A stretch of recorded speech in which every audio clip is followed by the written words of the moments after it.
Hey everybody, thank y'all for joining this live tonight. Thank y'all so much. There's been some changes to the show for tonight. Y'all let me know down there in the comments if y'all can hear me okay or not. Um, I don't have my earbuds in, so I just need to kind of know if y'all can hear me all right, yes or no. And then in a few minutes, I'm going to tell you what the changes were for tonight's show. I basically had to change my guest for tonight. My original guest, Daryl, was unable to get on the show. He was able to get on, but his audio was out, so I've rescheduled him for next Friday. And I have Chris Kramer with me tonight. Basically, I'm going to let him give an introduction to himself. He was going to be my guest. So I've rescheduled him for next Friday. He's going to be, I'm going to let him go ahead and introduce himself. Marquetta, if you're still out there in the chat right now, if you could go share this live in our groups, Blondes and Booze and Crypto Normal Encounters and the other groups you're in. If you'll do that now. So basically, Chris, can you just give everybody an introduction, tell everybody who you are, how you got into cryptids, or have you had any experiences? Just kind of go into a brief bio on yourself. Okay. Hello, everyone. My name is Chris Kramer. I live in Phoenix, Arizona. I moved here a few years ago from the East Coast. Um, my journey with this thing began a long time ago. I had an encounter 30 years ago. Um, the first and only time I ever went hunting in Wisconsin, um, and it was I'll go into that later if you like, Bettina. But I had an encounter with a Sasquatch, me and another guy, and that kind of burst open a door of curiosity for me that I've been you know kind of chasing down and learning off and on for the last 30 years. A couple of years ago, I had the opportunity to move to the Southwest. Um, I cultivated a lot of friendships with people, other experiencers around the country, and in this area in Colorado. And I had the chance to kind of really dive in again in a big way. I had an opportunity to meet up with a group of men that all about my age, a little bit older, all war vets, Iraqi war vets, and older. That brought me to a group of guys that I would think are really far down the road with this. They're not real public about it. Um, Mm-hmm. I'm not real public about it. This is literally in my 30 years of being involved with this phenomenon that I've ever um, sat with somebody in this type of format. And I'm grateful for it. I prayed about it. But I love what Bettina does. Um, I like to see a fresh, honest, new format that hasn't been maybe tainted by a lot of outside influence. Where people can speak their truths, maybe learn a little something, and I can learn something too. So it's about the short version. Absolutely. Well, so now, have you had any cryptid encounters? I Or have had. what is your experience and how did you get into it? What made you start your own group and get into researching this? And I think you told me you're also doing documentaries and stuff as well. I turned down the opportunity to be in a documentary. I, you know, as far as the way my encounters have gone, I don't really, at this point, I don't even call them encounters anymore. They're, I've had, especially the last couple of years, multiple experiences, primarily with the forest people, with the Sasquatch people, and they're, you know, where we encounter them and where we interact with them is really remote. It's up on an area in central eastern in Arizona known as the Mogollon Rim, and Mm. it's Coconino National Forest. It is vast. Um, it's piney, ponderosas. Um, and there's a couple of spots in that area that it's where these things live. It's where they exist, along with other things, and our a couple guys in our group have been up there for years and years and have developed Mhm. trust with these beings, and they share themselves and they interact with us in some of the most amazing ways. All right. Well, so how what was your first experience? Because I got plenty of questions that I'm going to get into as we kind of bring it up. Like, what was your first interaction or experience with either? Have you seen Dogman and Bigfoot, or what have you come across? My experiences from encounters and interaction has been, I believe, solely with Sasquatch. Um, Mm-hmm. I have, back when I was pretty heavily engaged in trying to photograph and videograph my experiences. You know how these things work, where um, as you're going through your film, you start to see a lot of other things besides Sasquatch people, including dogmen, including, I call them the others, little ones, maybe dimensionals, things that you can't even, things that look like gray aliens. I mean, like there's so much out there that we just don't know. We just don't know, and that's been my experience moving forward. My first encounter, um, I was sitting in a deer blind with another man, and we were waiting for another friend of ours to beat some deer down from a ravine, the top of kind of like the side of a, not a mountain but a pretty steep hill. And Right. we were at the base of this, and to the right of it there was another um, berm, and it went down to a creek bed that ran parallel to where we were in the stand. And while we were sitting there, we heard some noises coming up from there about 30, 40 yards away from us. And this being walked over. It was snowing. It was a lot of snow on the ground. Walked over this berm and just kept coming up this thing. At first, I thought it was a guy in a black hoodie. I mean, I didn't have any idea. And you know, it turned out that it definitely wasn't a guy in a black hoodie. It was very big, very tall, kind of a classic, uh, you know, conical headed type Sasquatch being. Mm-hmm. And it turned around and looked directly at us, maybe for 4 or 5 seconds. Um, it grunted and it turned back around and walked down the way that it came. And I sat there in, you know, just shock. Like I had, I think I'd seen the Patterson Gimlin film when I was a kid, but it didn't really make any impression on me. It wasn't my thing, I didn't know. And, we sat there for a good 45 minutes. I was petrified, just not understanding, because I mean, there aren't any bipedal apes running around in the woods of Wisconsin that I was ever taught about. So, uh, you know, from that point on, the other guy came down the hill. We told him what we saw. He told us we must have seen a bear. Never heard of that before, right?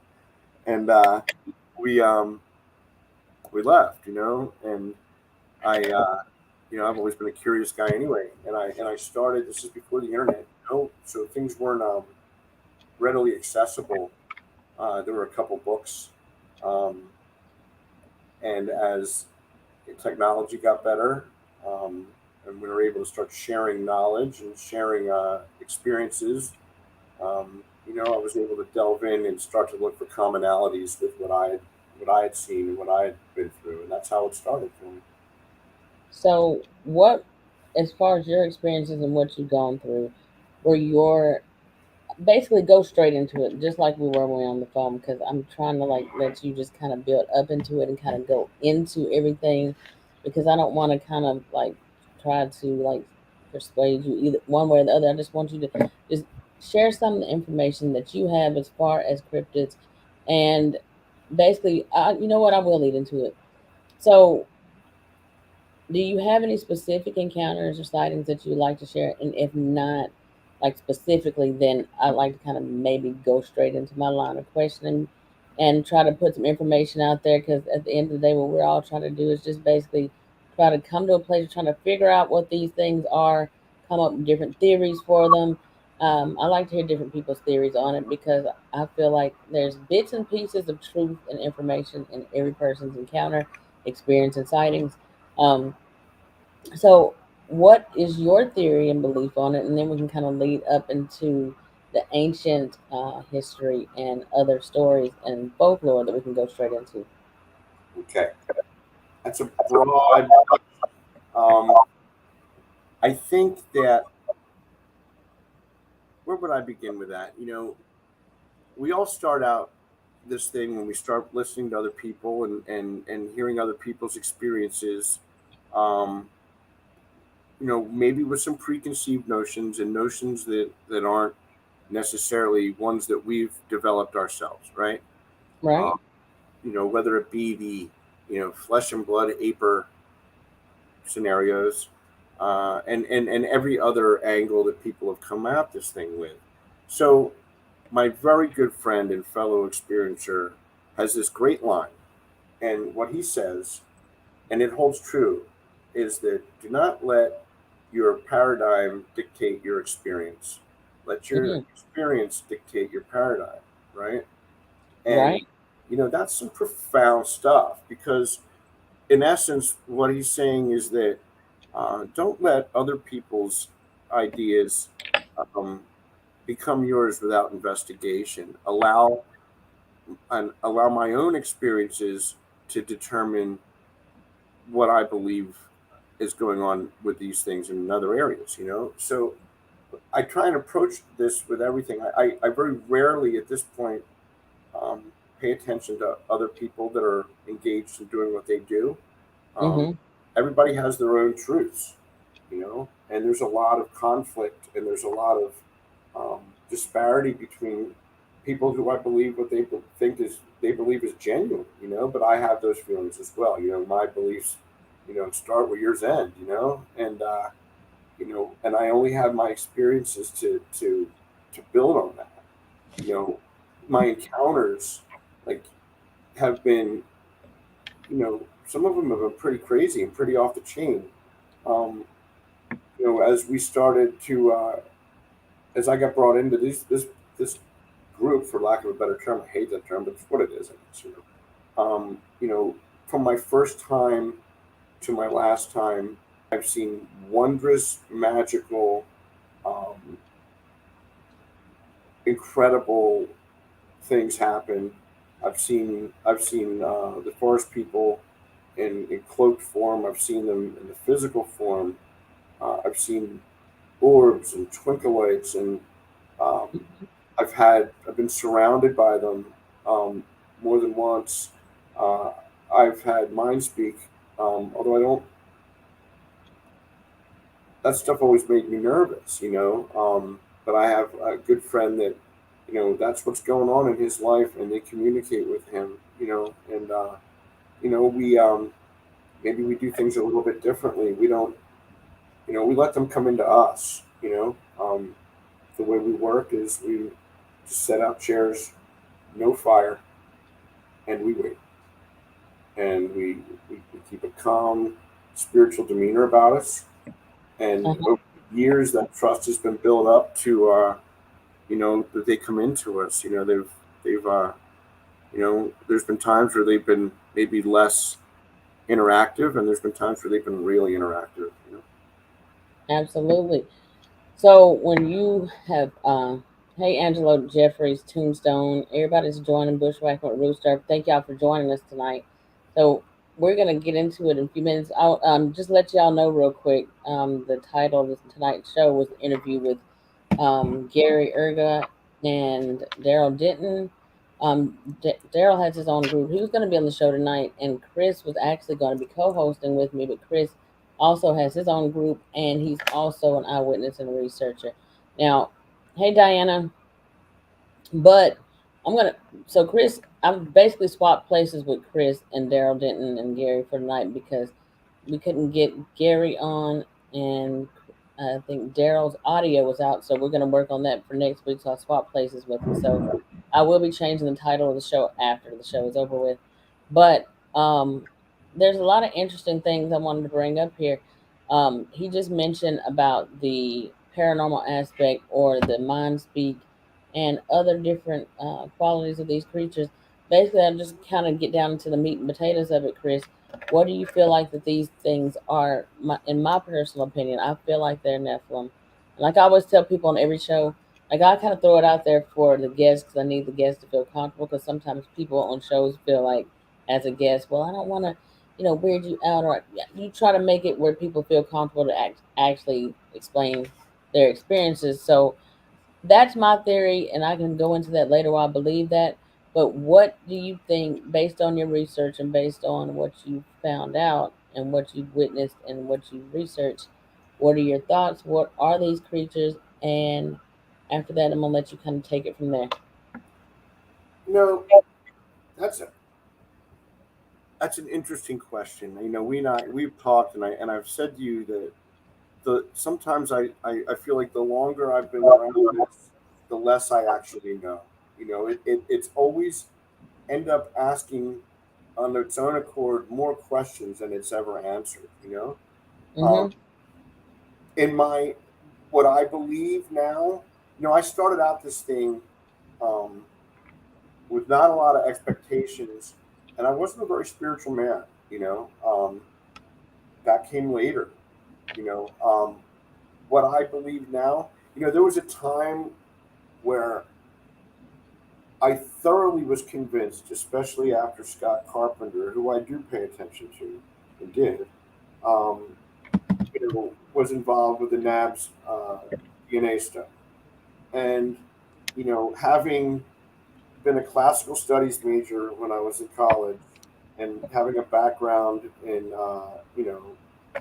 in ancient history, mythologies, globally, um, and looking at the Bible as take the take the moral and the moral teachings out of the Bible and looking at it as a historical text, right? Mm-hmm. Often taken from much older sources. It was very easy, and this is something where I always feel that people need to be careful. I need to be careful to not try and squeeze these experiences into a narrative that just because it may seem to fit the narrative, you know? So Absolutely. if so there was a time where I felt like, I think Scott's right that, these things are Nephilim or Nephilim descended, that you check the boxes in Genesis, you check the boxes in some of the non-canonical texts like the Book of Enoch, the Book of Giants, and man, it just kind of fits together, right? I mean, it really does. So that was my thinking, and then that's after, we all kind of take the same path when we're doing this, historical research, and you start reading Zechariah Sitchin, and you start thinking about the Anunnaki angle of this, and the alien angle of the genetic manipulation of grays. I mean, this is freaking, they're endless. You know what I mean? These theories are endless. Um, you can say that Genesis was taken from far older sources, which it was. I mean, Mm-hmm. it's proven in the Sumerian tablets that the Genesis story is thousands of years older than the Old Testament. So, but that doesn't make the Old Testament any less valid, and it doesn't, and you can't lump all the prophets into the Anunnaki Sumerian thing because they came after, and it doesn't invalidate them either. I think it's a continuum of a narrative that's far older than maybe classic Judeo-Christian religion, um, and to a lesser extent Islam. So I believed that for a long time, and there's still a twinge of me that thinks that it's related. However, my experiences have not been this. Um, my experiences, I'll break down one. Um, I'll show you. So this is my right hand, Mm-hmm. missing a finger, was amputated um, this past March, end of February. So I was involved in a terrible industrial accident last July. Um, I crushed, mangled, and amputated my right hand basically at the wrist, destroyed my forearm and my shoulder, and I've had 20 different procedures. It was really, really, really the most challenging physical thing I've ever gone through. So I had I had been told that range of motion, pronation, and supination of my arm like this was medically impossible because I destroyed the flexor tendons from my elbow down to my hand. Oh, They were wow. they were mangled, destroyed. So this past March, I was up on the Mogollon Rim with my guys, our group, and we're doing our thing, and I'm still healing from a surgery. Um, I am immobilized. My right hand is immobilized, basically in a sling. It was Okay. useless, right arm, and so we had a night, a lot of interesting activity, um, kind of a usual night. Um, so that night, I it was really cold. I mean, the Mogollon Rim's up in elevation, and in March it drops down into the teens.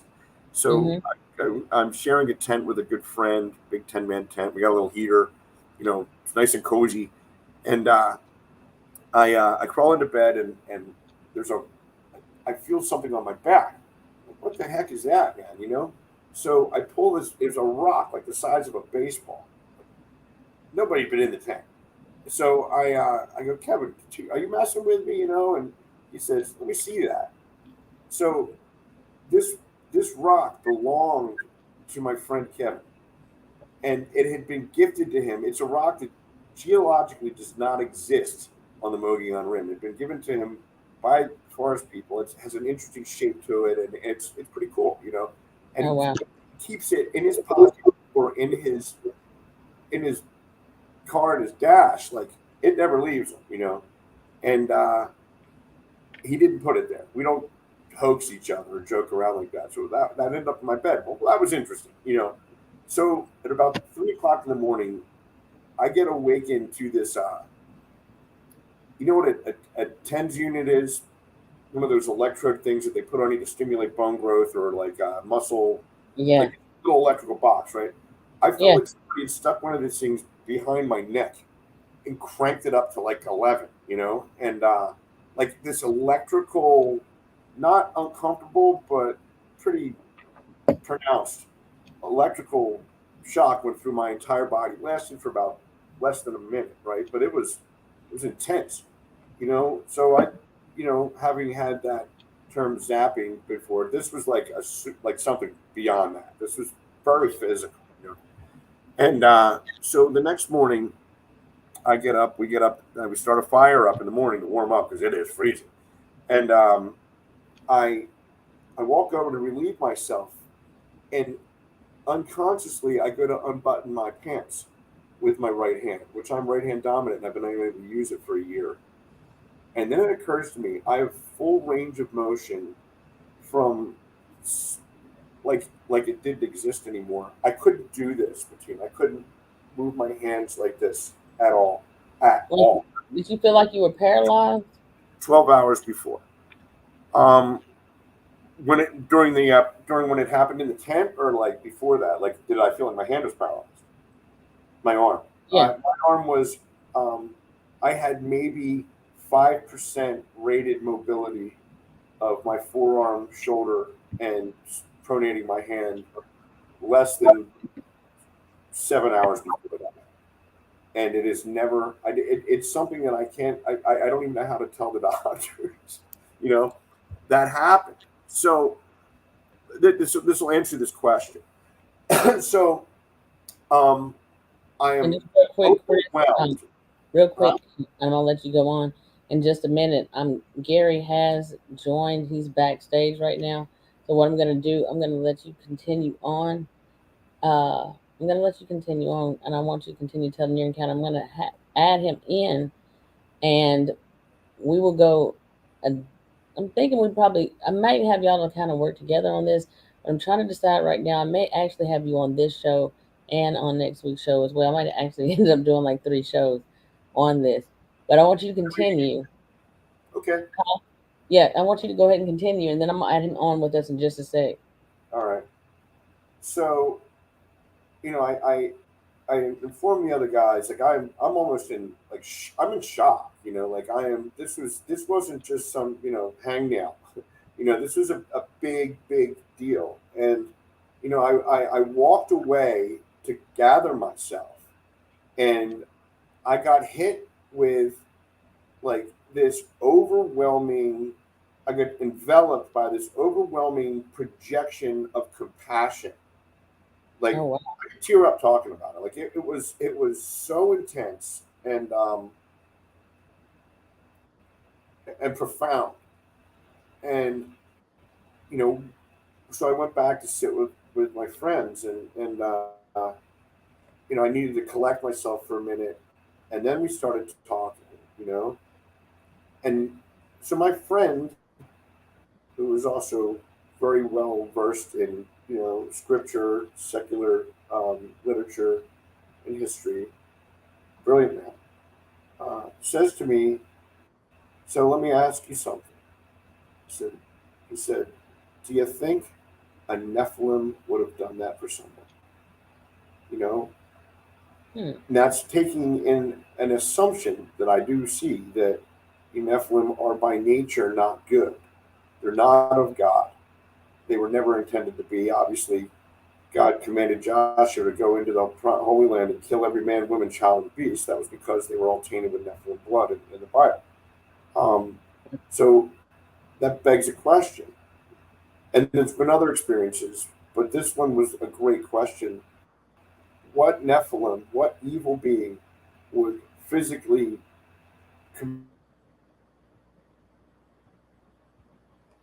Yeah, he's lost reception. Just to let y'all know real quick, originally I had 2 guests to be on tonight. One of them was Gary Ergot. I'm gonna let him name when he gets on the show. It's either Ergot or Ergo. But when I get him on, actually I'm gonna go ahead and add him now. Chris will be back on. I'm gonna let him finish what he was saying. Oh, he's back. Then I'm gonna get Gary on there, but I want Chris to continue because I'm actually probably gonna end up having Chris on here more than once because I want Chris to tell his experiences and encounters as well as co-hosting because he's got some very interesting theories that kind of go alongside, they coincide with what my beliefs are, and then he's added extra information on this.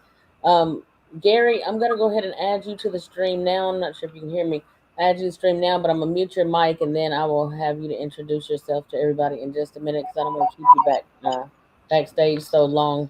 So Gary, welcome. I'm gonna mute your mic for a second and let Chris continue what he was saying, and then I'm gonna bring you back on so I can introduce you to everybody.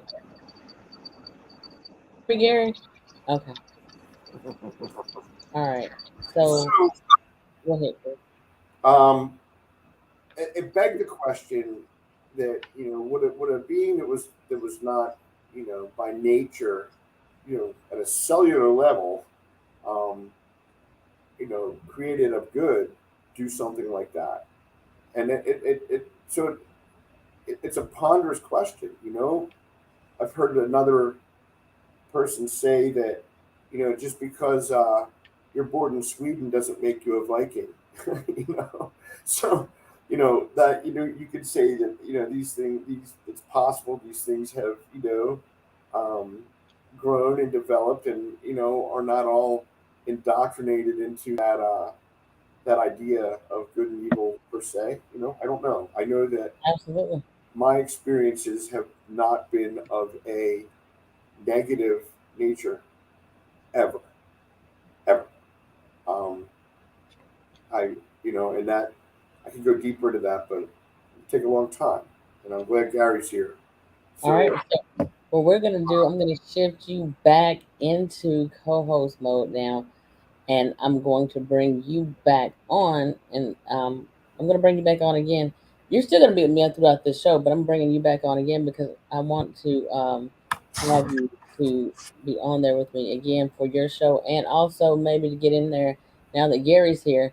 I'm going ahead. I was going to originally have him on with Daryl didn't, but his audio cut out, so he's gonna get his own show tonight. You host mode now. You can have the comments, that good stuff, and then you still get your own show next week. so, We'll see. so I'm excited. Look, I've got about 3 for 1 now. All right, so I'm gonna unmute Gary's mic, and let's just make sure y'all let us know, everybody, if y'all can hear him. And hey, Nighthawk, High Strangers podcast, Encrypted Veil, Tombstone, Werewolf 5674, Sugar Britches, and everybody else that's in the chat right now. Thank y'all for joining us.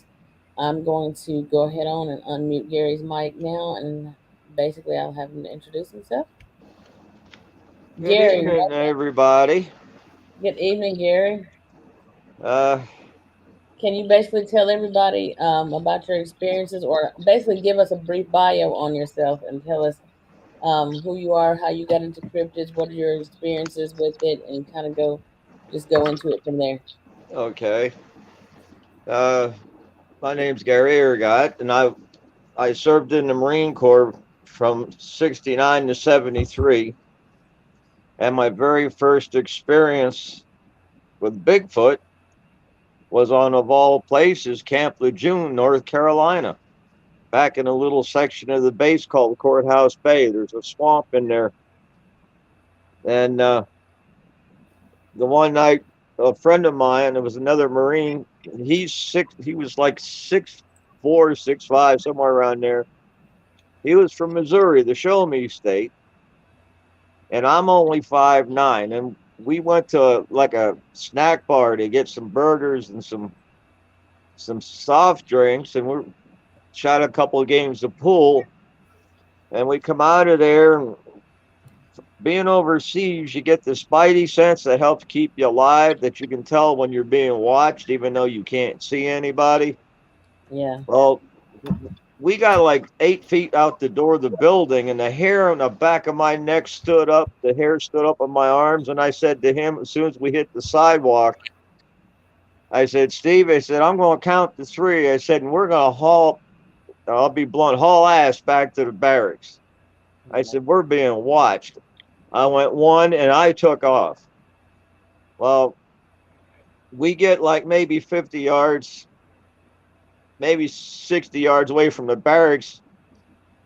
And I looked over my shoulder, and I seen this thing behind I don't know if you're familiar with military equipment, but there was an Amtrak parked off the side of the road as an ornament. It's a amphibious landing tractor. They put like a platoon of Marines in it, or Army personnel if it's in the Army, and they land on the beach with it, and opens up in the back, and away you go. Well, this thing got behind the ornament and looked around, like peeked around the corner, like, I almost caught you. But as we're running back to the barracks, it sounded like, when a kid runs along a swimming pool on the concrete, you hear the bare feet hitting the concrete. Well, that's what it sounded like, but a lot heavier. Oh, wow. So we get into the barracks, and we tell the staff duty. I mean, we're babbling like 2 complete idiots at what we saw. And he had to write it down in the daily log because it was considered an unusual occurrence. So he calls the officer of the day. The officer of the day comes in. He calls the MPs. They send up, I think it was a platoon of MPs. There's like maybe, I want to say 8 to 10 Jeeps with 4 MPs in each one. They come up there, and they put Steve and I in 2 separate vehicles. It took us over to the main side Naval Hospital with 2 MPs in each one of our vehicles. And we get in there, and they put us in separate rooms at the end of a hallway, 1 at each end. And they give us, which we knew was truth serum, because they want to make sure we're not trying to blow smoke up their keister. Well, they injected us, and they waited for it to kick in. They asked us a bunch of questions, what we saw. Could we describe it, this, that, and the other thing? So they said, okay, you're going to go back to your barracks. Well, they put us back in the same vehicles, 2 different ones, but the same MPs. We get back to the barracks.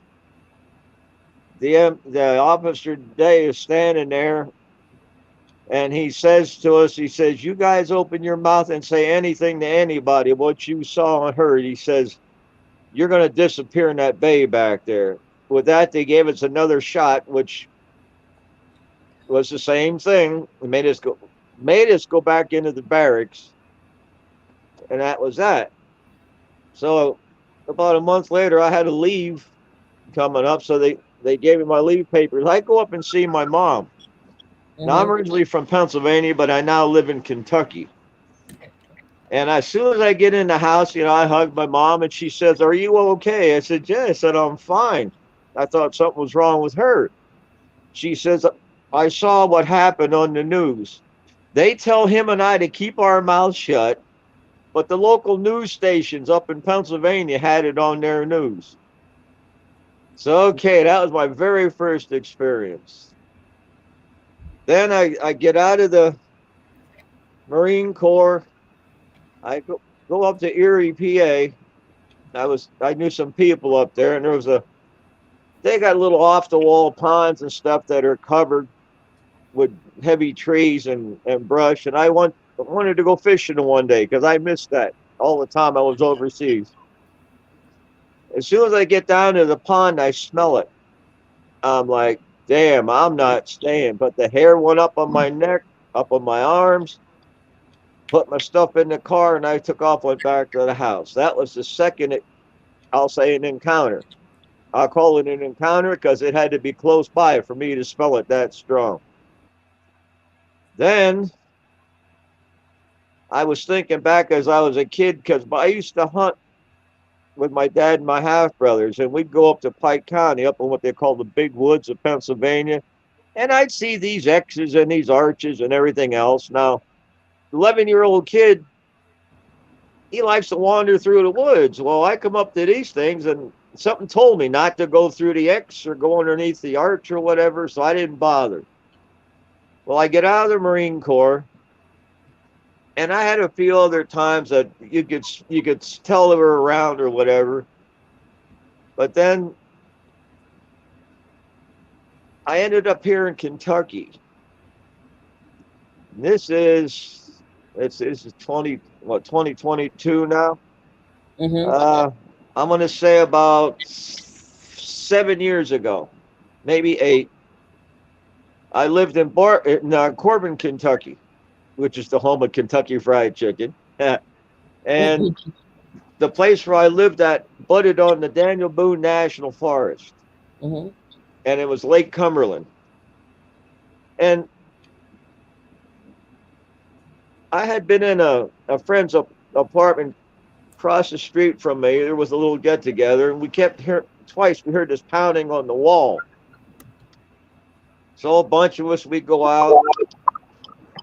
Only 2 of us took lights.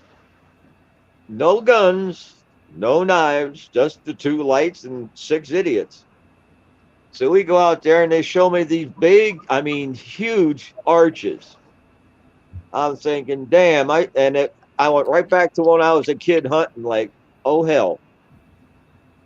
So there was, I think, 7 of them that I had taken pictures of on another phone, which I had stolen. And we walked around in there. We'd come out on the path. We were like maybe 10 yards from the yard from the apartment. My buddy in the front and buddy in the back decides to turn the lights out. Now it's pitch dark, like the side of the screen that you can't see your hand in front of your face. We heard a big thud. Both lights go on, and the guy directly in front of me shines the light in the woods, and all I seen was shoulders. And I'm talking huge, huge shoulders. Absolutely not. And the other guy at the end shines the light on the ground. It was a rock. No little pebble, no stone. It was a rock about the size of a coconut. It had landed between the guy in front of me and me, right on the ground. And that thing just took off, went into the woods. Well then, okay, that told me what it was. Now I've known about these things for years and years and years. even before I went into service, I used to read books in junior high and elementary school in the library when it said about Bigfoot and Sasquatches. I used to want to read about it.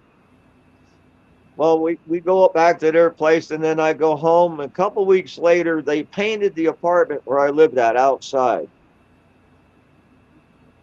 Well, I went to close the curtain and one night. I looked up on the upper part of the window. There's fingerprints, 4 fingers and a thumb. And I put my fingers up on the inside of the glass to see how big they were. They were about 3 inches wider than my fingers. Oh my God. And I went across the yard and got my buddy who's his dad lived next door, and his brother. Now they're both over 6 foot. One's like 6'3" and the other's like about 6'6". They put their hands up in the air like this to touch the fingerprints. They couldn't reach them. Oh wow. I thought, damn. Well, then that explained what the banging was on my wall, because about every other night one would bang on the wall after I went to bed, because I used to sleep on a mattress just on the floor. And when he hit the wall, it would shake my head a little bit. That's how hard he hit it, just to let me know you can go to sleep now. We're here. Then that fall, my buddy and his cousin and his brother lived across the street from me. They decided they want to go deer hunting. Well, I didn't have a license, but they asked me if I wanted to go. Now, I did have a 300 Win Mag with a 3 to 9 power Leopold variable scope. Would knock Dumbo on his butt. Well, I said, sure, why not? I said, I'm not that far from the woods. If I shoot one, I just drag it up to the apartment, throw it in, cut it up inside, and throw the bones in the woods. Well, my buddy and his cousin went up on a hill behind the apartments across the street, and myself and his brother went down on that path where we were standing the night that went through the rock like a coconut. And I found a nice tree. I sat down, and my buddy sat down with me. And we're down in there like maybe 10, 15 minutes. And all of a sudden he freezes. And he's staring a dead stare, like snipers, like I used to be overseas. You get that 1,000-mile stare. Well, Yeah. he had that 1,000-mile stare plus. I said to him, I said, Robert, are you okay? He didn't answer. I said, Robert, are you okay? And he just pointed. He pointed his finger. He didn't raise his hand or nothing. Just pointed his finger. I brought the scope up. When I brought the scope up, the crosshairs were in the center of this thing's chest. Normal level. I didn't have to raise it up to hit the chest. I mean, as soon as I brought the rifle up and aimed it, there was the chest. I had to bring the rifle up to see this thing's face. Now, I had my finger on the side of the rifle ready to pop the safety off. Mm-hmm. As soon as I seen the face, I'm like, oh, hell. It looked at me, and I looked at it, and I could see this thing through the scope. It was one of those, Oh my God. I know that you know that I know that you know that I know that you know moments. I had a feeling of calm come over me. I took my finger off the side of the rifle. Yes.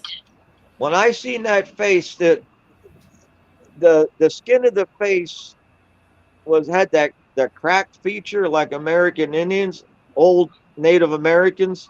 Yes, from I know. the weather-beaten face. Yes. The nose wasn't quite as big as I'll say African American or whatever, but it was shaped something like that, but not quite as big.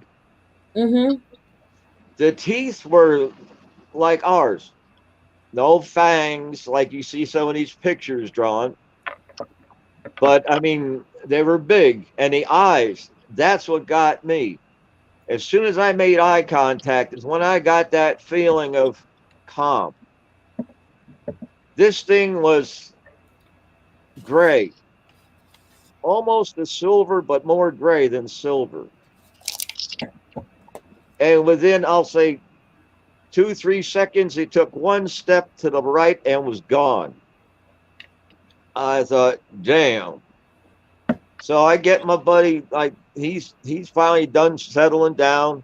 We get up to leave, and I looked off to our right, and there's a stand of about maybe 30 white birch trees. And then there's pines behind it. All the white birch trees were laid over, pushed over. Like somebody took bulldozers and just pushed them over. We got out of there.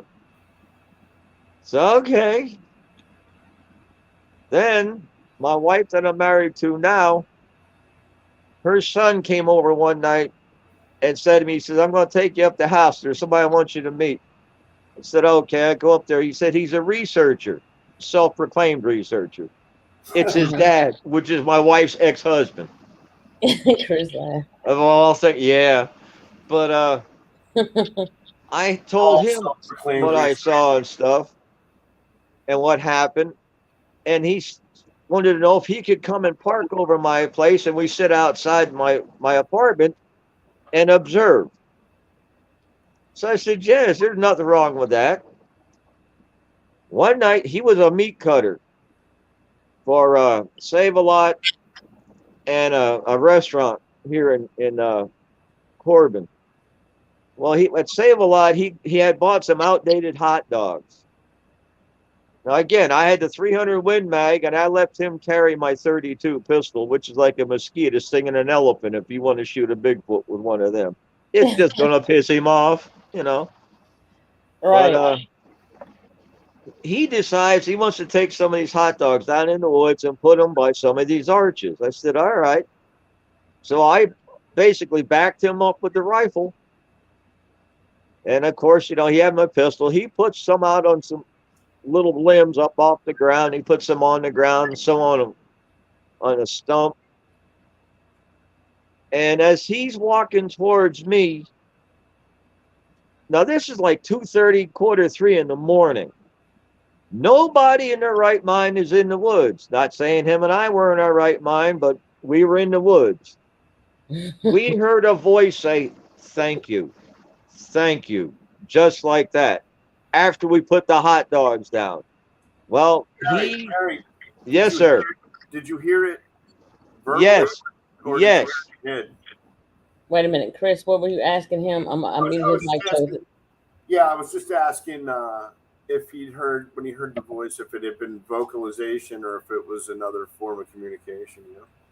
Well, let's see that. Let me unmute his mic. Go ahead, Gary. It was like you and I are talking now. As clear as a bell. Well, it's the best he could do is get feet and get out of there. And I'm walking backwards because I'm the one with the big gun.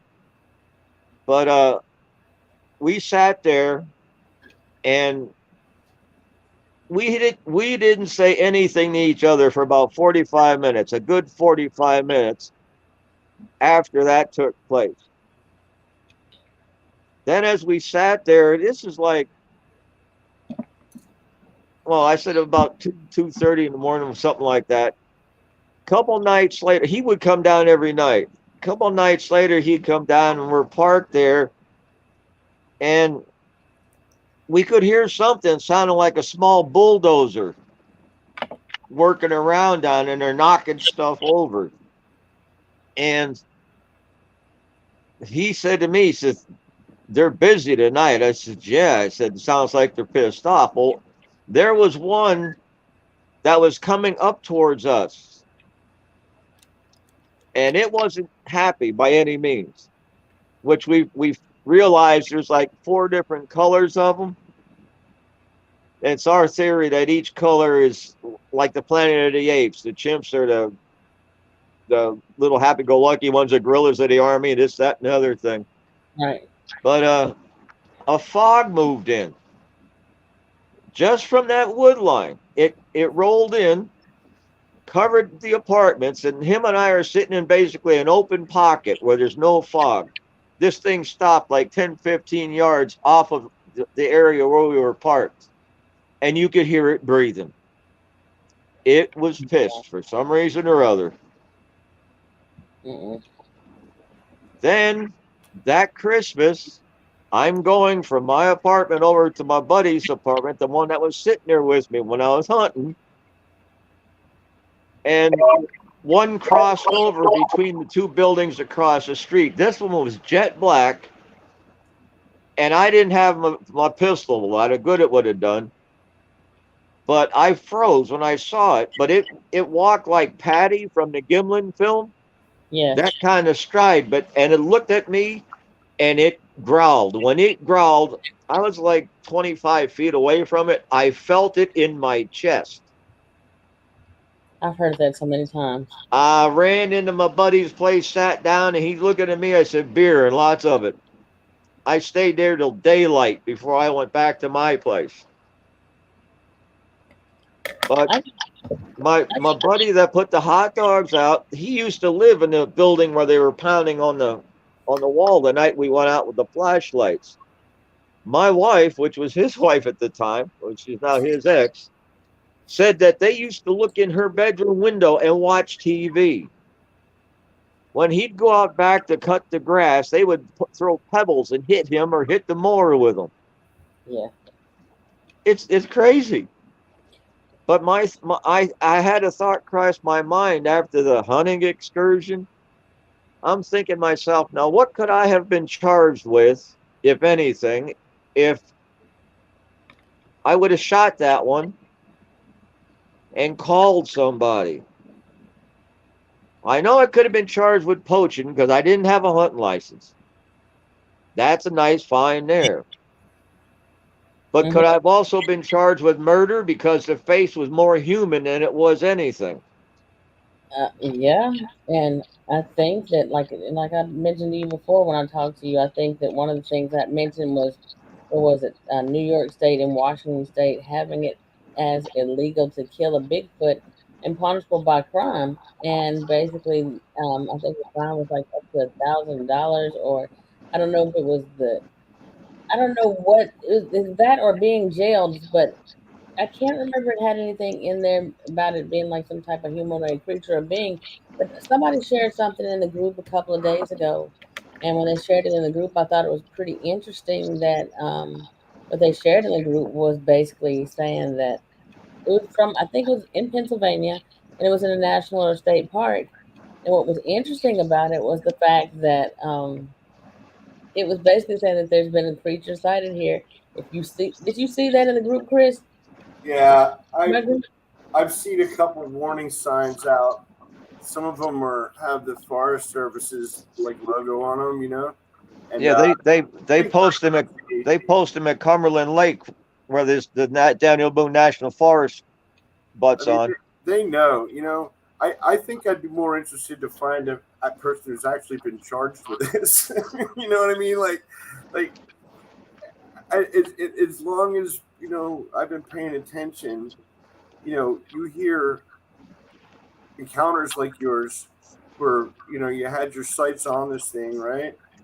Yet, to my knowledge, there has never, even Bobby Short, who may have had the only closest encounter where somebody actually says that they actually killed one. You know, there's never been a body produced. I don't think that.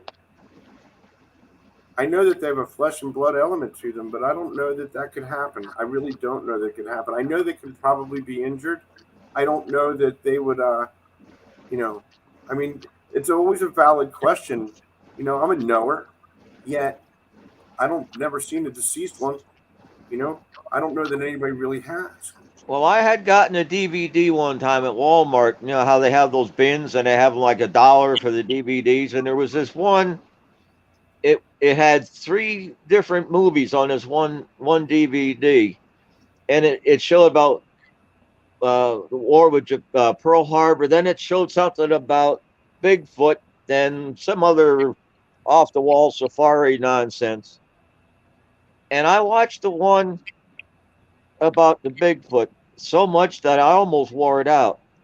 This guy had he had been a photographer of animals and stuff, and he would be hired by these different magazines and papers and groups to take pictures of these different wild animals and then, go about his business. He was going to take, he had a job. He was supposed to get some pictures of lynx and bobcats. And where he parked at, he walked in, he said he seen these tracks that were barefoot, human barefoot. And he had wanted to make a plaster cast of it, but by the time he got back, it started to rain and, the usual thing. But this intrigued him so much that he made it his, I'll call it an obsession, where he tracked these, he trailed these things. He followed the hibernation pattern of these all the way up into Alaska. And he came up with two theories of why we don't find any dead ones. Why is that? That they take their dead with them, which that would be an explanation why we don't find any laying. And another explanation is when they get up into Alaska, they take the bodies of any that they have and throw them in the crevasses, in the glaciers, so that when the thaw comes and the glaciers shift and the crevasses close, it crushes the bones and takes the bones out into the ocean. That's a theory. And he ended his video where he was on a big lake in Alaska and a tree trunk had washed up on shore. And there was a little inlet, and there were these cattails, I guess they call them. They look like corn dogs that grow in just swamps and ponds. Yeah. And he was sitting in this driftwood stump, and he seen some movement, and he turned his camera around. There was a big one and a little one pulling vegetation out of the water and eating it out of the little inlet.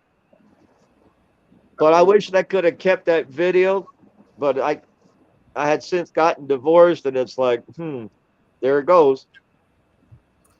But I did have pictures of the arches and the fingerprints on my other phone.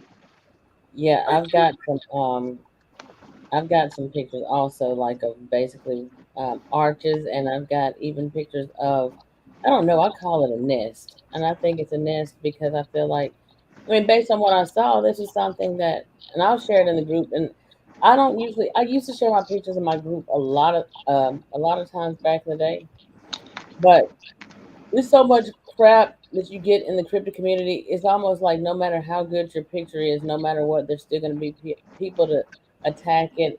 And I'm at the point now where I kind of halfway feel like, you know what? Some people don't even deserve to see these pictures. I don't think everybody's meant to. I really don't.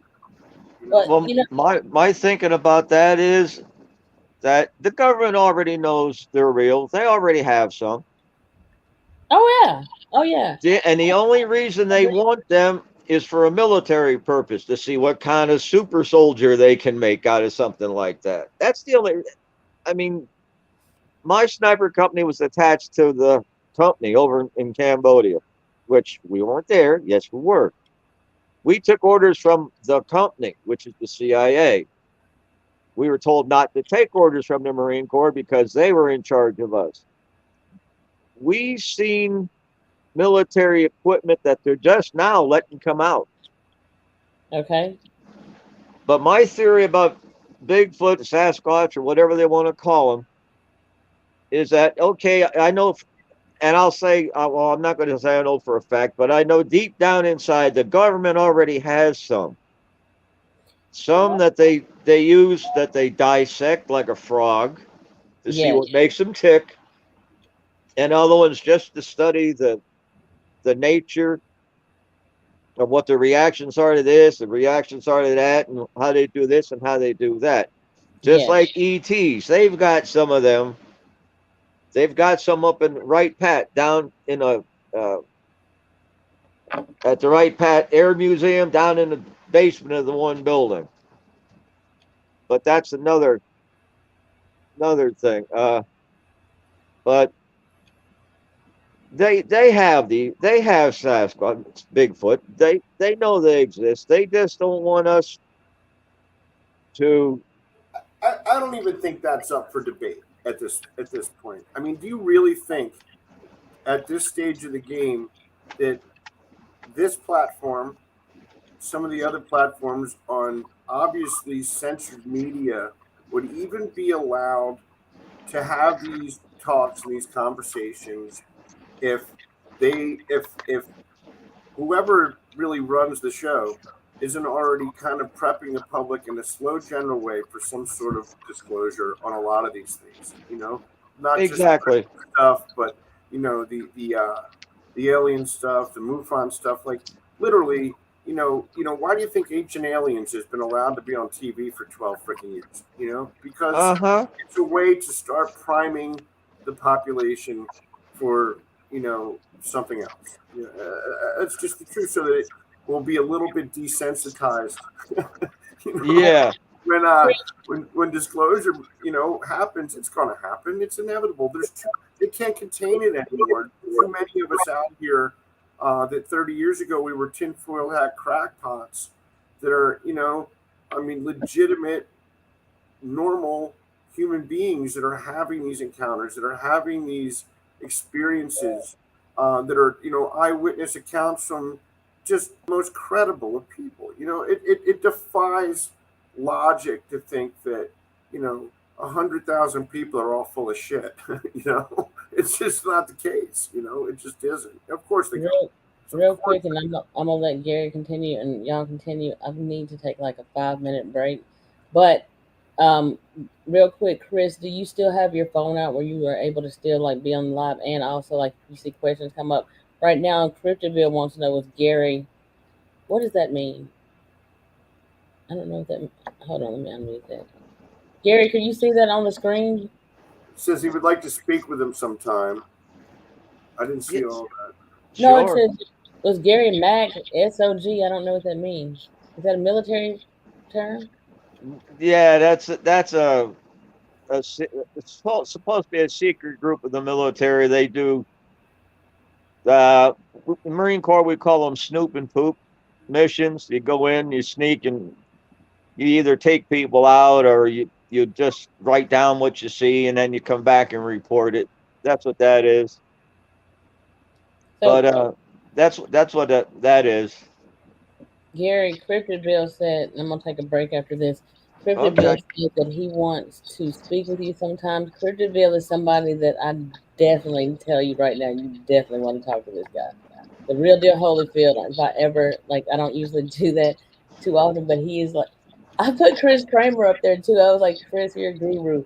This guy, yeah, he's a guru, and I'm gonna have to, like, Cryptoville, I don't care what you say, I'm gonna need you to get on one of these shows. It's unacceptable to tell me no. We're gonna talk about it tonight. Okay, Chris, I'm taking a break. Y'all continue on. I need like a 5-minute break. And if you will, like, if you're looking over there, you can take questions from the chat too. Like, if you like see something that you think that you want to pinpoint, but I will be back in a few minutes.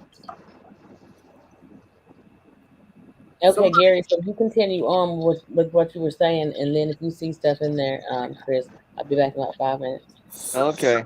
Somebody said in this thing, who has a picture? No picture will be enough. Werewolf said that, and you know what? You're absolutely right. Nobody. If there's skeptics or if there's people that just, there's a lot of armchair warriors out there, man. Photography doesn't cut the mustard. It doesn't even get jazz me up anymore, just because, and the days of having to prove anything or that stuff's. Well, my theory about that is, I'll see these posts with pictures, and you'll see comments where it's either fake or real, this or that. I'll put down, it's not up for me to judge because I wasn't there when the person took the picture. To sit there and just automatically call everyone a liar. Yeah. Yeah. It's just inhumane, Well, I told Bettina it took me. I'm 72. I just turned 72. You look great. It took me over 40 years to finally tell somebody I didn't know about it, even though I know people that know they're there, like the guys that hunted with and my wife's ex-husband. But I just happened to see Michael Anthony's podcast the one night, and they happen to be talking about that. And sometimes I'll just sit there and I'll listen and I'll read what everybody writes. But then I texted him and says, I need to talk with you. And he called me the following day and I told him. And I was at ease because he didn't try to make an ass out of me. He didn't treat me like I was some kind of nutcase, And people can think what they want. I know what I saw. I know what I experienced. Who is anybody to call anyone a liar? I mean, it's not like there are people that have hoaxed out here, or people that are trying to create content and fabricating stuff. I mean, that's human nature, man. That's exactly. Happen.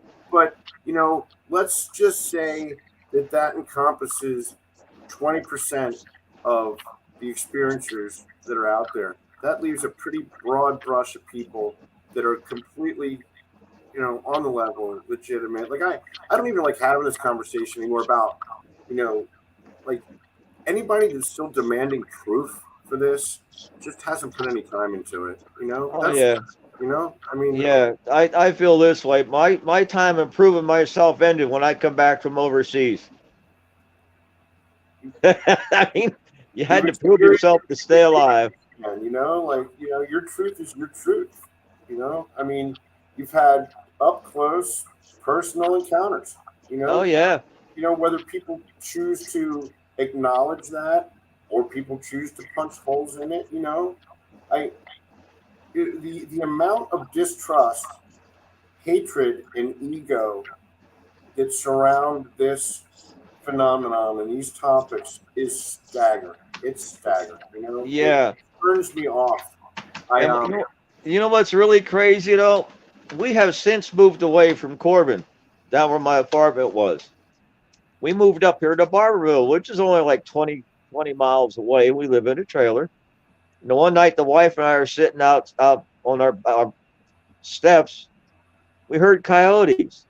Now I used to hear them all the time where I lived down in Corbin, and of course then you'd hear the imitation owls, which means they were out hunting,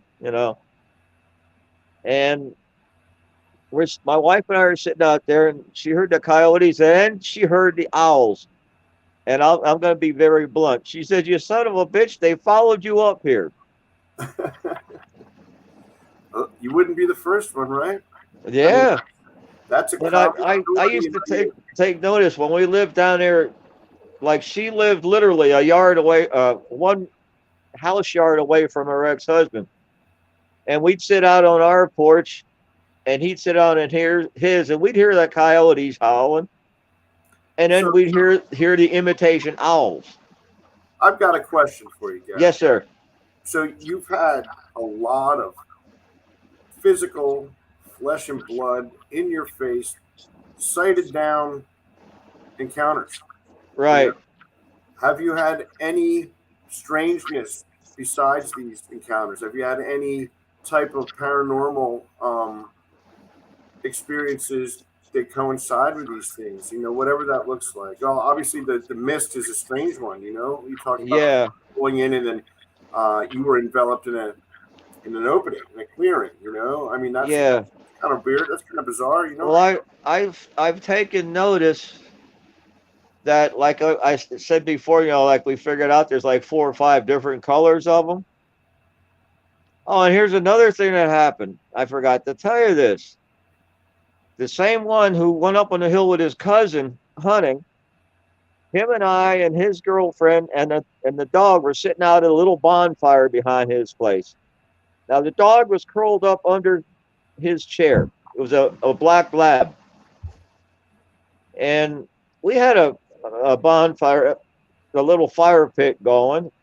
And, we had coffee and when you're sitting there, you got to relieve yourself. So we go like by his bottom of his house, because the damn thing, the windows were like 12 feet off the ground, the bedroom window.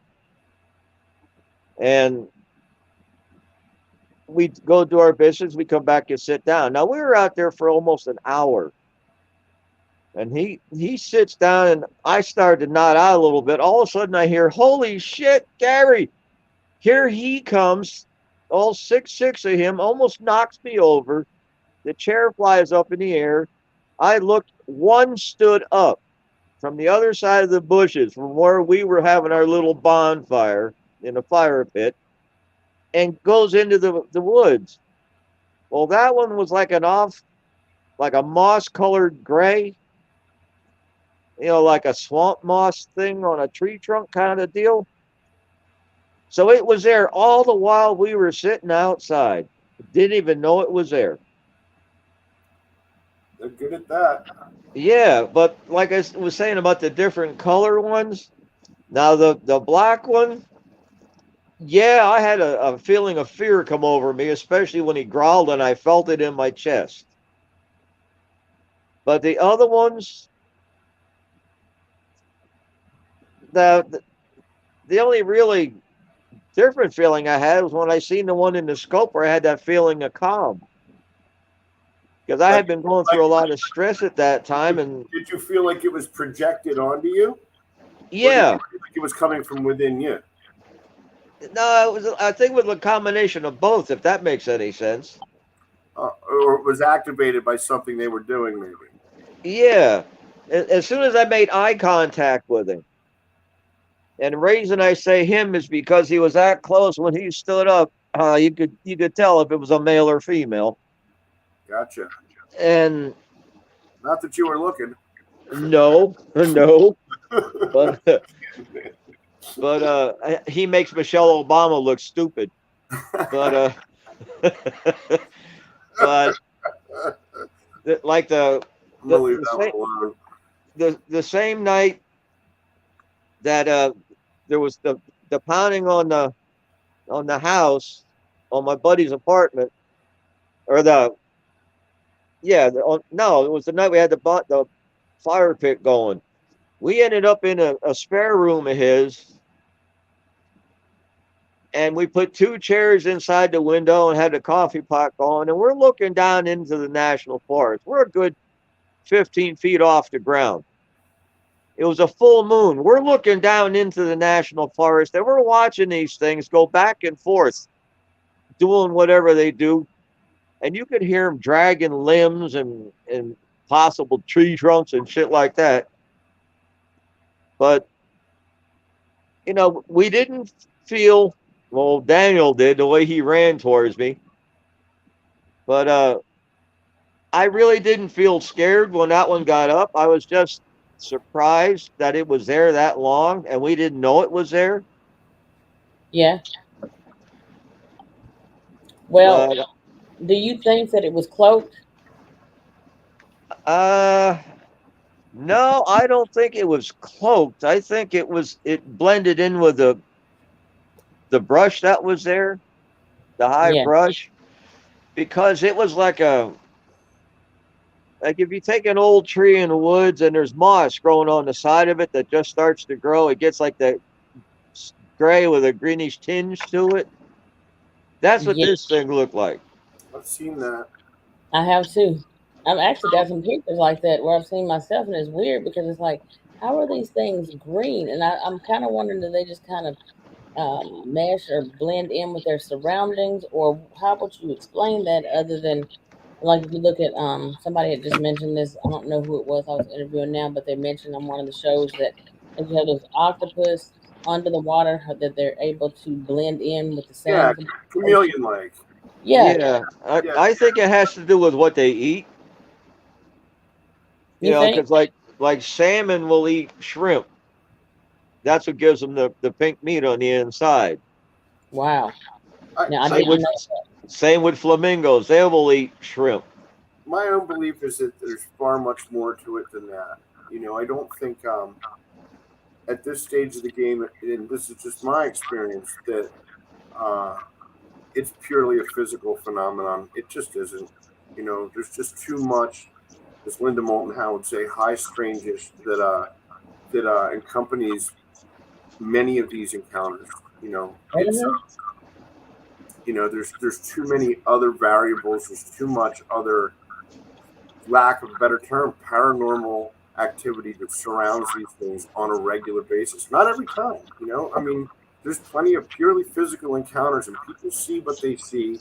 People believe what they believe they've seen, and who is anybody to say, just because you haven't, or a person hasn't experienced that, doesn't make it not true. Right.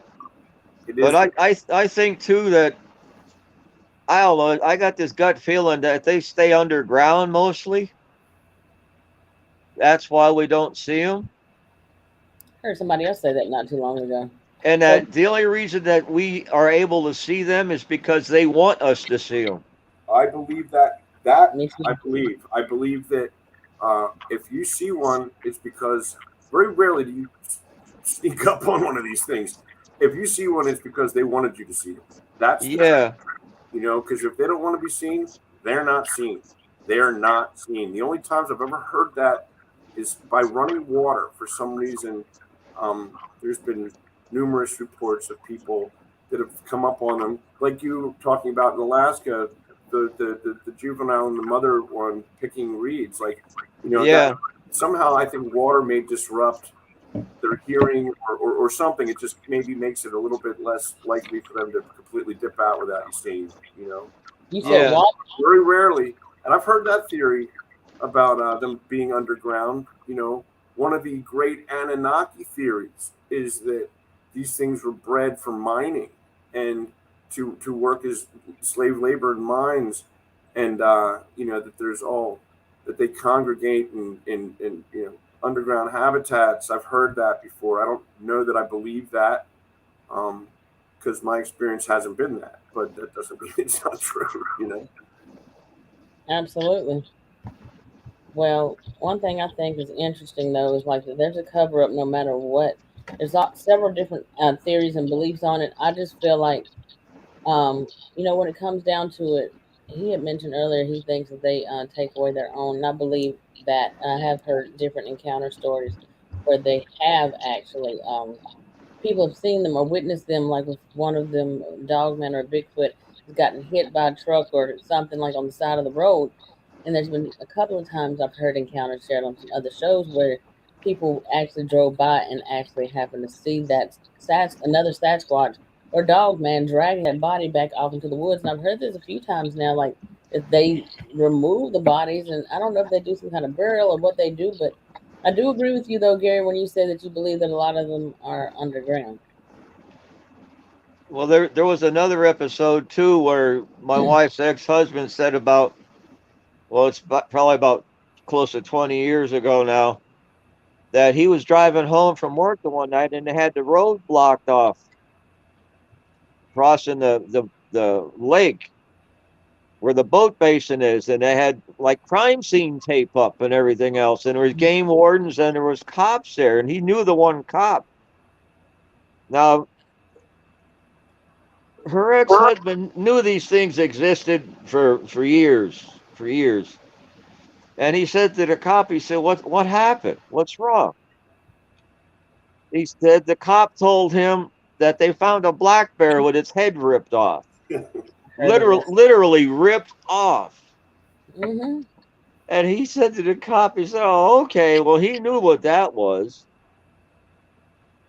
I mean, But I used to take there's my wife's youngest boy when she worked at Speedway on Sundays, because she worked the weekend Sundays. Him and I would get in the truck and we'd go like to the boat ramp or just go for ice cream or whatever.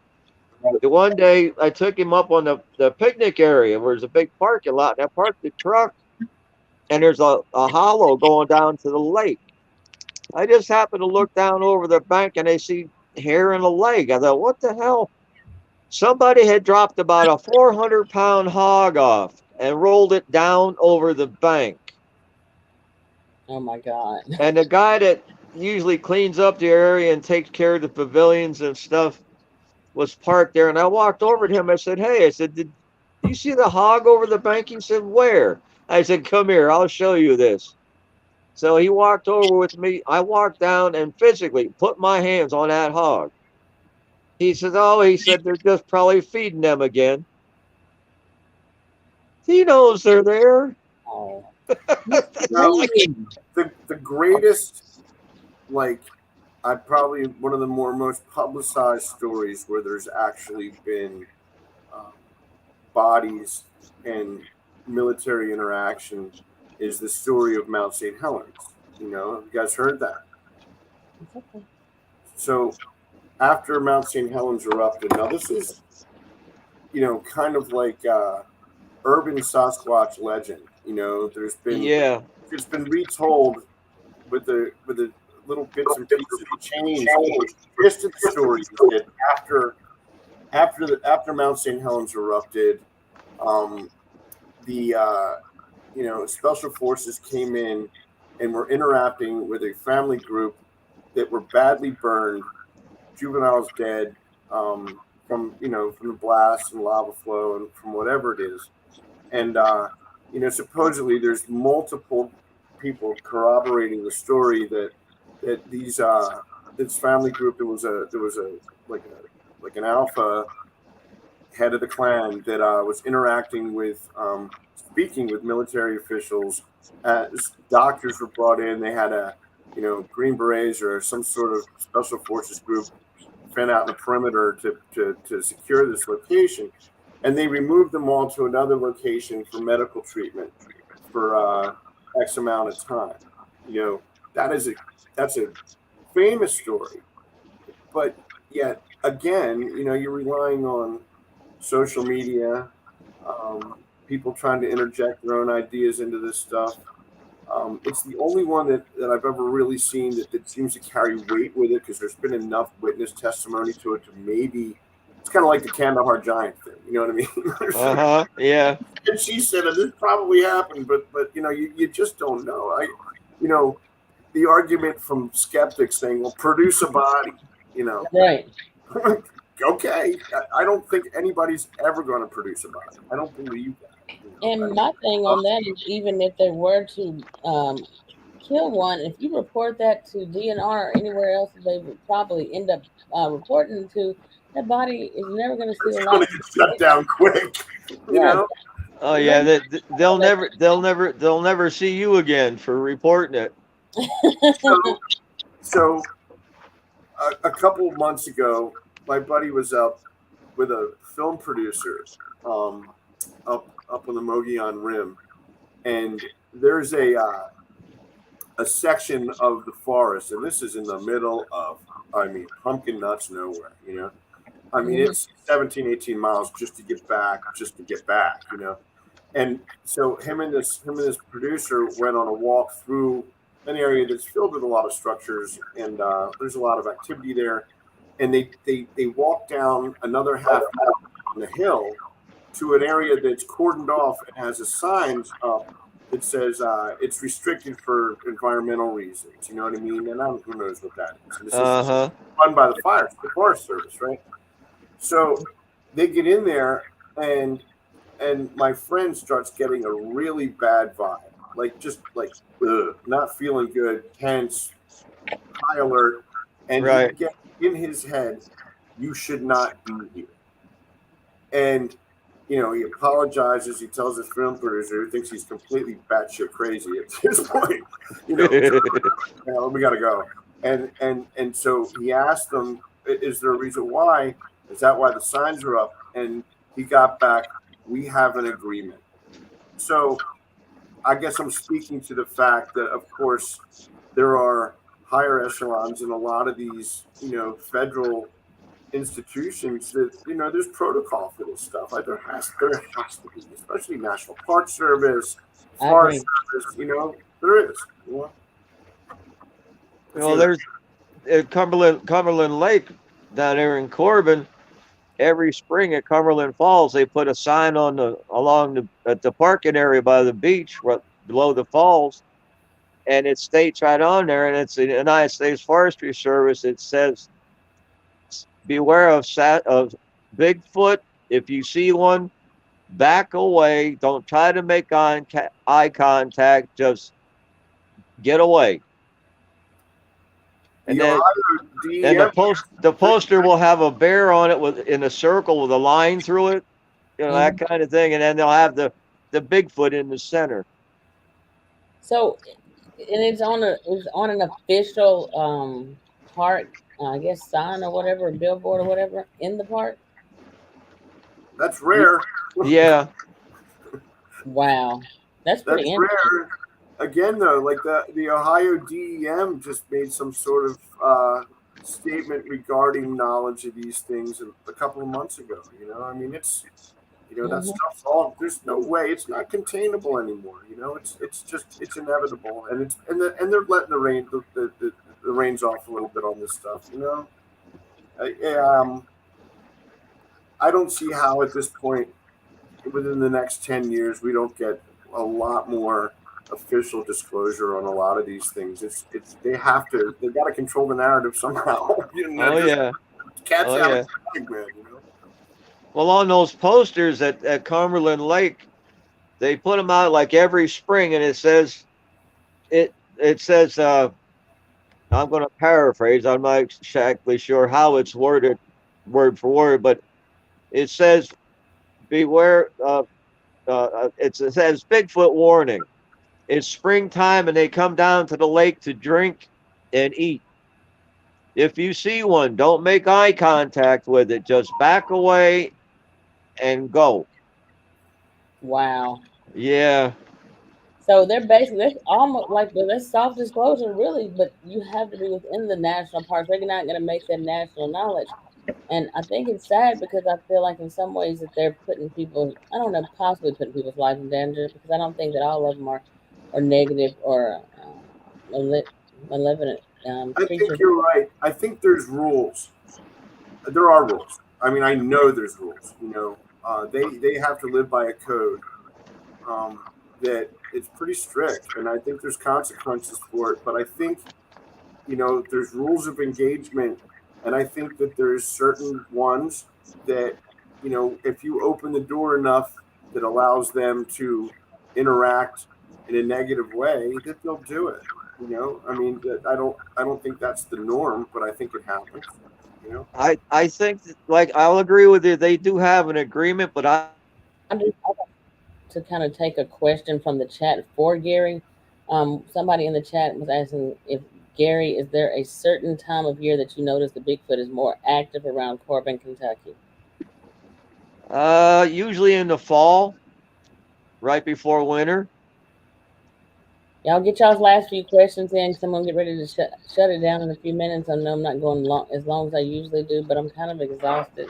But I'm gonna take y'all's questions. When you put your questions in the chat, put them in all caps. I will be bringing Gary back on again because Gary has so much more information. It's probably gonna be a couple, 2 or 3 parters with Gary and Chris, or on separate occasions, because both of them. Chris is gonna be coming back. I'm gonna bring Gary back too.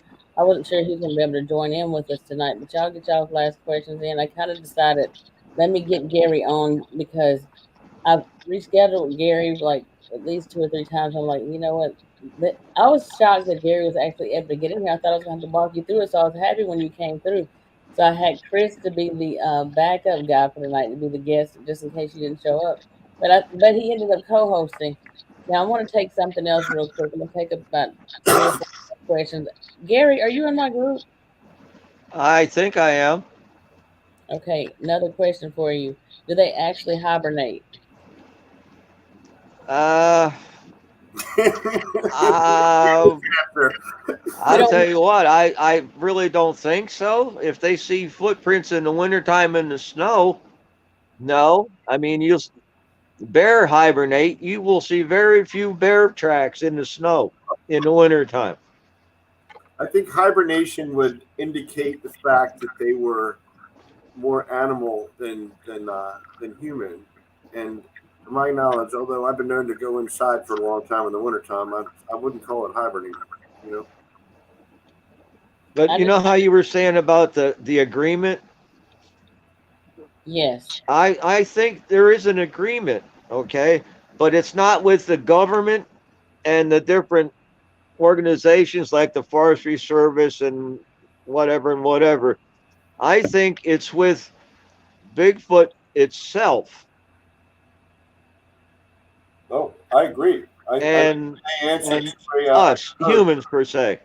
I think they answer to a code that we're not aware of, and there's rules to that code, and there's consequences for it.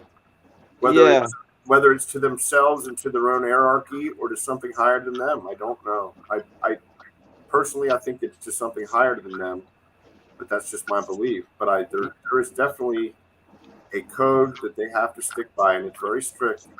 And also, quite frankly, I think they find us disgusting. So, I don't I, think they want the anything to way do. the way the world's going today, I don't blame you.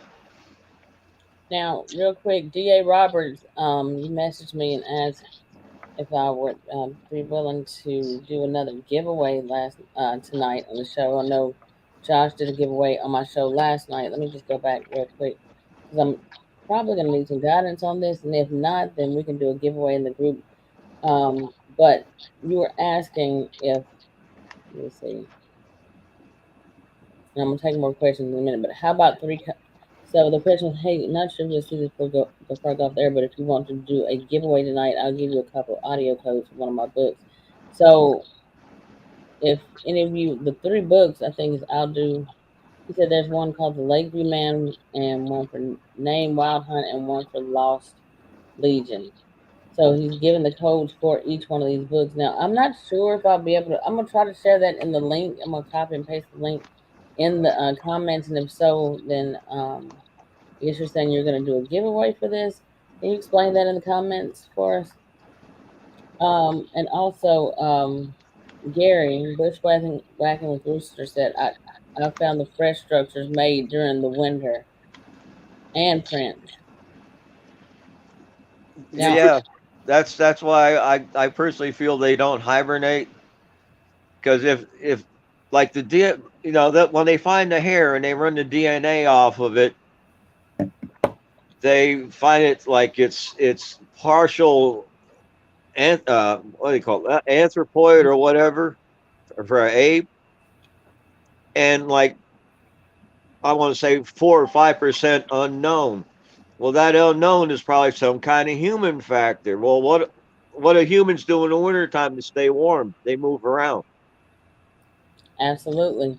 Melvin, So Melvin So, Ketchum's Melvin Ketchum's DNA study came up, splitting it down that the human side, which is the mitochondrial DNA, was 100% human, but the nuclear DNA, which comes from the male, was not in the genome, as in it was an unknown species. And that although that study got smeared, like systematically smeared, the other DNA studies that have gone on after that have backed that up.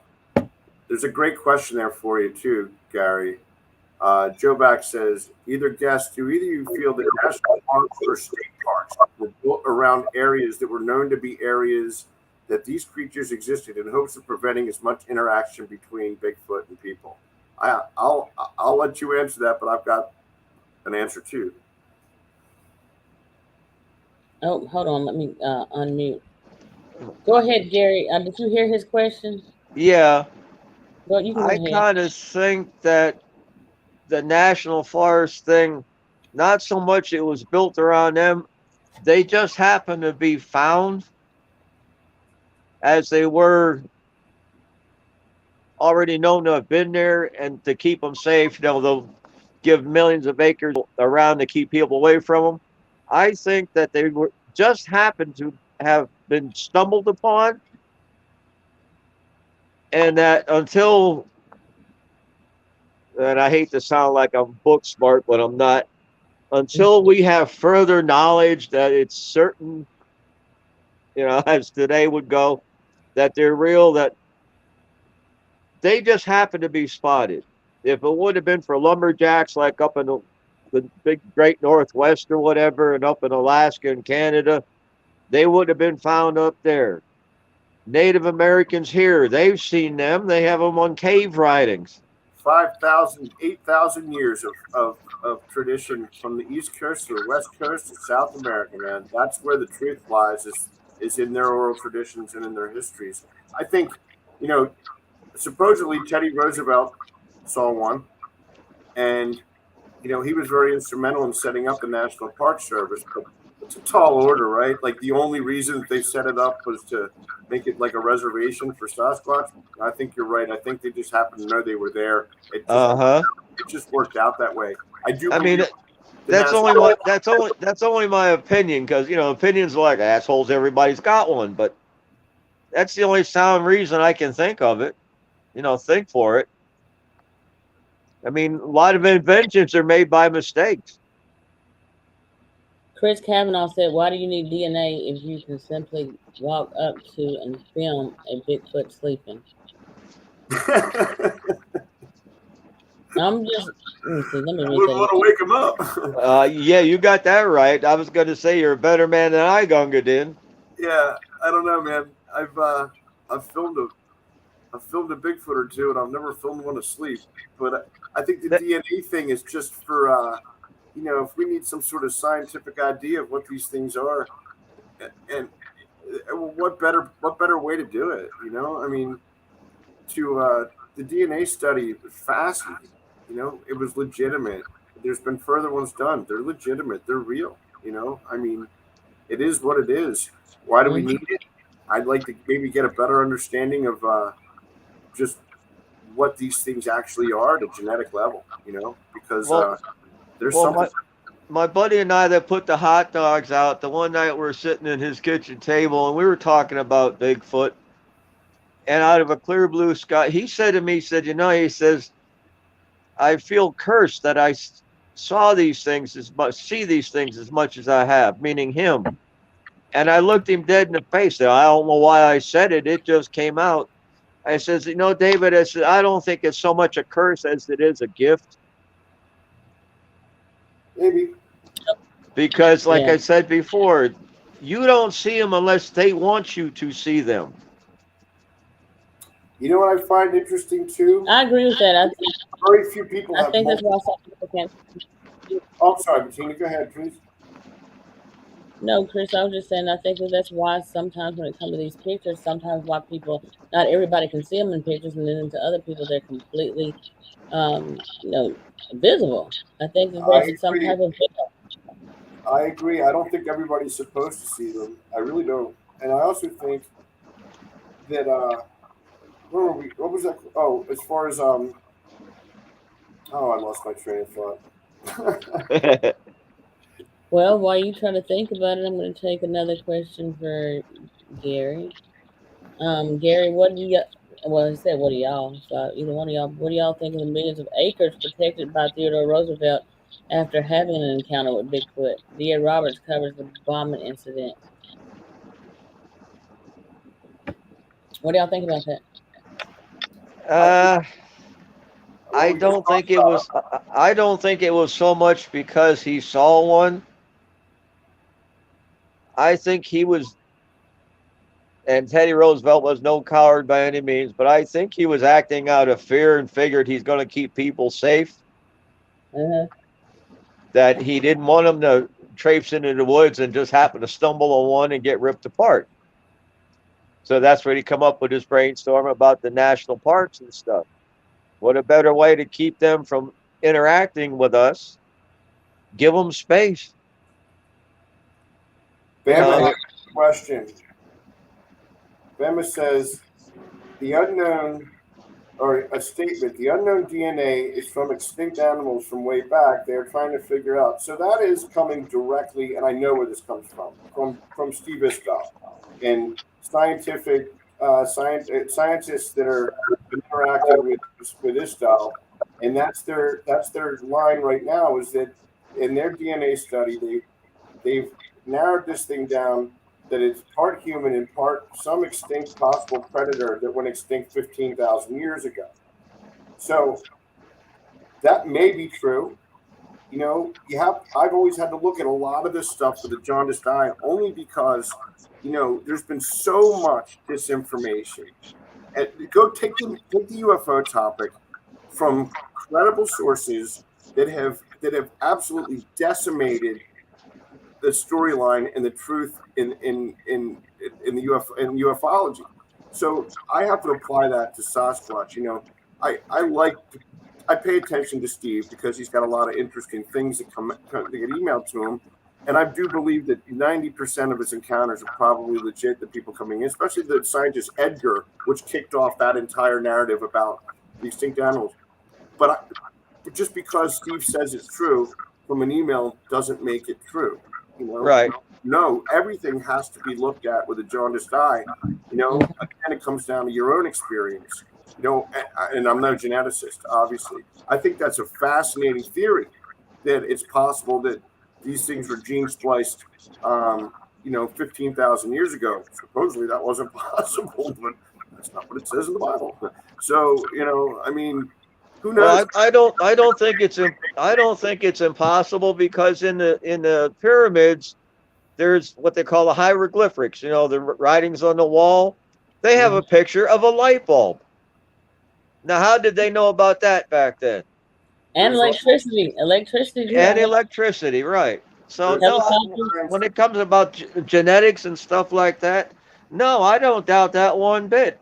Me neither. I mean, didn't they clone, who was it, Molly the Lamb or something like that?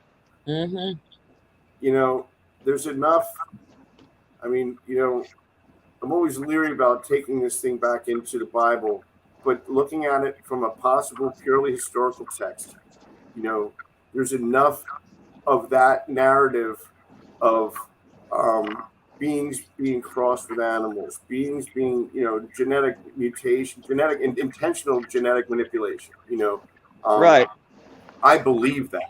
I've seen enough archaeological evidence to support that in a big way. The stuff that Steve Quayle's digging out of South America right now, parts of the Sumerian tablets which indicate genetic splicing. I mean, there's just, the historical narrative that we're taught and the reality of these things is really two different things. Bettina.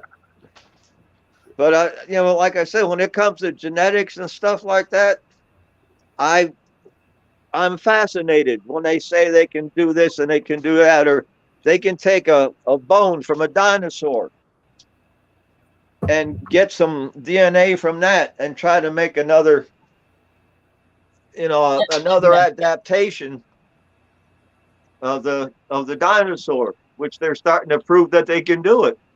I agree with you. I mean, there's a lot of interesting stuff going on with this when it comes down to it. DA, what I want you to do, I want you to just share that link in the group, because I really don't know how to do it right now, and unless, I don't know if I can copy the link to that and share it in the comments, but he wanted to do a giveaway, and I just don't even really know how to go about doing that. I guess the link he sent, maybe I can share that. I'm gonna try to share that in the chat here shortly. But what I want to do, guys, like, I'm exhausted. Like, I've had a busy week with the conference and like doing the 3-hour show last night, and today was basically a kind of a gift to everybody. It was kind of like a pop-up show. So now, you look overly tired, young lady. sleepy. I just messaged Chris and I was like, Chris, I'm so sleepy. Because I don't want to, I feel like I'm literally like ready to go to sleep right now and I can barely take it. So, because I mean, I really wanted to get this out there, and I'm like, now, Josh knows I don't usually go live this long, but and this is, well, we're an hour 43 minutes. That's not that long, but right now I'm so sleepy I can't even keep my eyes open. So I'm gonna shut it down now. But y'all, Gary is in the group, and so is Chris. And this is not the end of this. Any questions that did not get answered here, and if y'all are members in the group, I know. Hold on, I want to just bring this comment up real quick before I shut it down, because I know I'm not gonna be no good in a minute. But I like this. Can you what is it? The Quran? Correct. The Quran mentions Bigfoot 11 times. They call them the woods people. Well, that's interesting because the Bible didn't really mention any of that. I mean, I have other reasons to believe they do, but not in that aspect. I've heard that too. Actually, that was another recent email to Steve. Was a guy broke down a Quran scholar and really broke down certain things that were kind of possibly Sasquatch related about it. It's still interesting. All right. Again, the spiritual side of it. All right, DA, I will send them to you. And with that being said, y'all, we're gonna say goodnight because I'm literally in a minute I'm gonna pass out on the camera. And I'm not bored with Gary at all. I've talked to Gary. I've screened him. I had a conversation with him and Daryl Denton. I think sometimes like I want to put more and more shows out. Josh is so energetic. He can just randomly do a show or randomly do a live or a pre-recorded show. I'm like the type of person like I have to like do a pop-up video. Like if this is a pop-up video tonight, I just reached out to Chris. I reached out to Gary and Daryl Denton. Daryl Denton's still gonna be on. I think he took Next Friday. Yeah, next Friday. But Chris is gonna be back again too. Y'all, I can't believe this. I'm embarrassed. I'm halfway asleep on the show. Who does that? But okay. It's only 9 o'clock in Arizona, man. Oh my God, it's 11 o'clock here. I'm like a zombie right now. It's midnight here. So with that being said, y'all, I'm gonna guys, thank you everyone in the chat for showing up. I'm gonna do Werewolf 57 said Bible talks about giants. I'm gonna do another show on giants. I'm gonna talk about the Nephilim again because I love doing those shows. But y'all, thank you so much for showing up, everybody. Y'all have a good night. You too. Bye. Nice to meet you, Gary. Nice meeting you too. We'll talk again. Good night. Give me a holler, Bettina. I'll